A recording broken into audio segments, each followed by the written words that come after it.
Hello, hello. Welcome back. It's Cassie Munger and Rachel Bork with Ascent Financial, and you're listening to Legacy Leaders Podcast.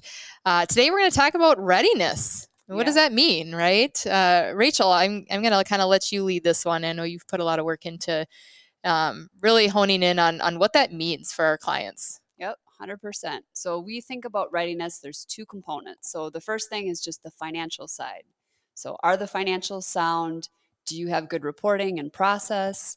And is there enough cash flow for the business? So this is an extreme example, but if we've got mom and dad milking 60 cows and they want to bring 3 kids back to the business, we don't have to put pencil on paper to figure out that that's a tight plan and it's not going to work. So. Yeah. And a lot of times even you might think, well, if the bank will lend you money, right, then you're ready, right? But just because the banks, will lend you money doesn't mean that you can support legacy payments, right, to mom and dad, and then be able to afford to pay another employee, right, to take on some of those responsibilities, right? Yep, 100%. Yeah. So when we think about readiness, so back to, you've got 3 kids that want to come back.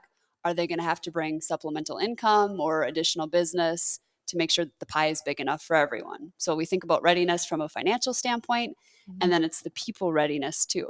So I like to say the right plan at the wrong time becomes the wrong plan, right? So absolutely, not everybody's on board and we're not all rowing in the same direction, or we have one person digging their heels, it's going to create challenges for having a successful transition. So we think about the people side of things too. So sometimes it's the senior generation that's not ready to move on. And this is a hard thing, right? It's not the end, but this is a big step in the process and this is their life's work. So it's a big deal to make sure that they're comfortable and ready to work on this transition too. Yeah. And a lot of times, that next generation, are they all in? Right. I mean, and we're talking 100% all in, right? I've had situations where, I'm working with a family right now and, one of the successors just, they don't know if they really want to do this, and I think they feel a little bit of the pressure. There's other family members that are kind of as well junior successors and just concerned that, am I really all in on this? And there's concern then with those other partners, right, that are going to be going in business together with all of them that are concerned about that, right? If someone's not all in, what is that going to mean for the business, right?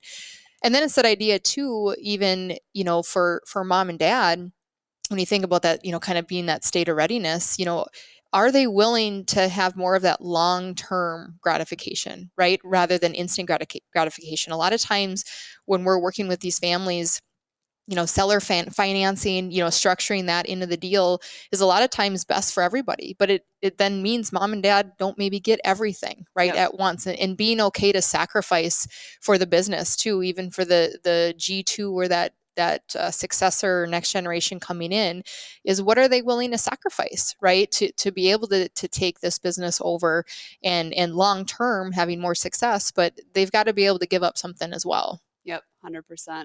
And the other thing I run into also, especially with my family, like the next generation is not going to do it the same way that the founding generation did it, right? Like, I am not a mechanic. I would love to be. My dad's an excellent mechanic, but we're going to have a gap. So how do we figure out, what do we have to do? Do we have to hire it out, or is there someone that has to come on board? So it's just, it's going to look different, but if you've got capable successors, they'll figure it out, right? Right. Yeah. And it's that idea again, right, is start the process, right? Start the conversations.